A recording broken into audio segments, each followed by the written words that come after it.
गायिका एलिना चौहान आक्रोशित नराम्रो कमेन्ट गर्नेलाई भकाभक सार्वजनिक गर्दै। लोकप्रिय गायिका एलिना चौहान सामाजिक सञ्जालमा आएका नकारात्मक कमेन्टप्रति आक्रोशित बनेकी छन्।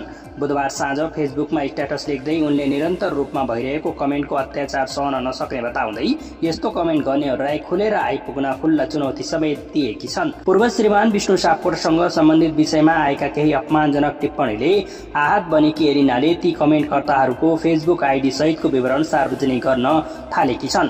कसैको इज्जत गर्न जानिँदैन भने बेइज्जत गर्न पनि पाइँदैन भन्दै उनले सामाजिक सञ्जाल प्रयोगकर्ताहरूलाई चेतावनी दिएकी छन्। एलिनाको भनाइअनुसार सार्वजनिक व्यक्तित्व भएको नाताले सहनु परेको थियो, तर अब अधिक सीमा नागेको भन्दै अब यस्तो व्यवहार स्वीकार्य नहुने स्पष्ट संकेत समेत दिएकी छन्।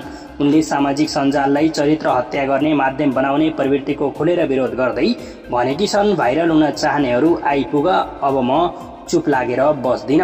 एलिनाको यो आक्रोश सामाजिक सञ्जालमा व्यापक रूपमा चर्चाको विषय बनेको छ। कतिपयले उनको कदमलाई समर्थन गरेका छन् भने केहीले कलाकारले आलोचना सहनुपर्ने तर्क पनि व्यक्त गरेका छन्। हाल एलिना चौहानको यो अभिव्यक्तिले साइबर एथिक्स र सार्वजनिक जिम्मेवारीका विषयमा पुनः बहस जन्मिएको छ।